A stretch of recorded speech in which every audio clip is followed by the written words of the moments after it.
Cooks Create channel with our third food episode. We made a cinnamon roll the size of your head. Believe it or not, we did it. And you're gonna watch how with all these simple, easy steps that you can do at home. So let's gather the ingredients and let's get geared up for the dough. Now, yep, flour, the other ingredients, it's hard to see there.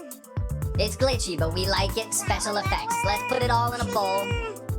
Salt, yeast. Yeast. We didn't activate it, but you can do that process at home. We use a special yeast, so we don't have to.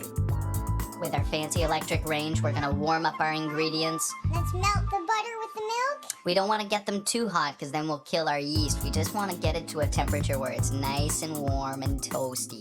Melting the butter, giving it a little stir, Now and here we let's go. use the Mega Machine. Mega Machine, Francis, putting the flour into the bowl with mega precision. And here we go. This is called an Incarcerum mixer. It's our latest addition to the kitchen. It's a beautiful machine, and it does all the work for you. Yeah, the egg was a funny story.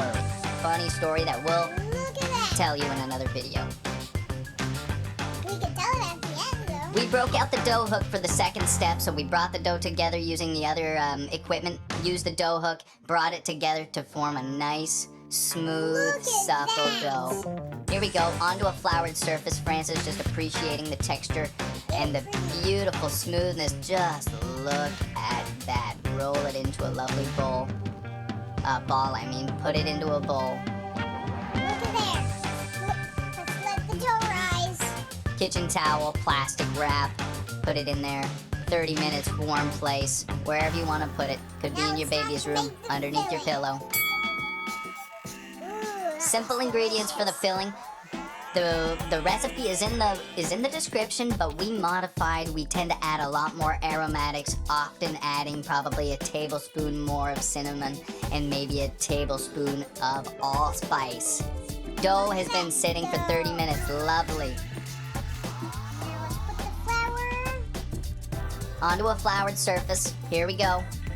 And let's roll this dough out so we can then cut it into strips. So I'm gonna be aiming for a rectangular shape, adding flour using my favorite rolling pin. This is the one that came in a Play-Doh kit that we got for Christmas not too long ago.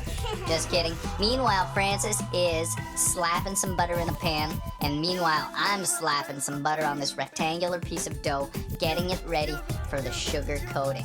I think this is gonna be delicious. Just liberally apply that all over your rectangular shape, not missing 1 inch. Cutting it. Yeah, we're gonna be cutting it in strips. Try and do it evenly. You know, I did not pull that off very well.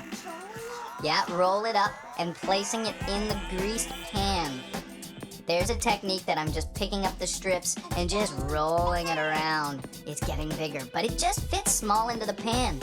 And right at this point, I'm not, super happy with the size of it, but just wait, it gets better. Covered in plastic wrap, an hour and a half to 2 hours on the clock. Let's let it rise in a warm place. Let's say 1 hour and 3 minutes. We got some time to play around with, so let's make the drizzle. We've got some vanilla, we've got some icing sugar and some milk. Let's put it all in a lovely little bowl. What did we do? We took the small bowl and put it in the big bowl. What's wrong with us? Ooh, that's gotta hurt. Well, it gave us an excuse to clean the counter. We've got some fresh milk out, blocking the camera. Doesn't matter. We've got a good view of the bowl now. Adding our vanilla extract, we tend to add a lot more, and that's why the color of this drizzle is gonna be a little darker than what we wanted, but it still tastes great. Whisking that until it becomes a uniform texture. Some man muscle right there. Wow. Finish the job, and here we go.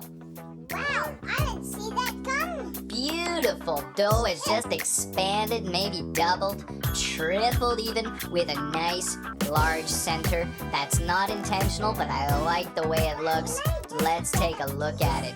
Moist, filling, ready for the oven into a hot, very hot, 350 degrees. I used a little aluminum foil during the cooking process to shield the top. Pull it out. Now, who wants a piece? Not just quite ready. We've got one can see little more. step left to go here. You can see more stuff in the back. And this is it, folks. get out your napkins, start salivating, because the drizzle is going on and it's oozing down the sides. It looks so delicious, guys. I want to eat the screen. Oh, my hand is up. It's been up. My 2 hands are up. Look, we put the whole darn bowl of drizzle on there. I'm not taking any prisoners here, okay? Serious business. Sheen of sugar and glaze. Even like a day, an hour. Ooh, I'm just about ready to tuck into this. And here we go. Break out the ornamental knife and just crack into this slice. Here we go. So moist, so fluffy, we couldn't resist.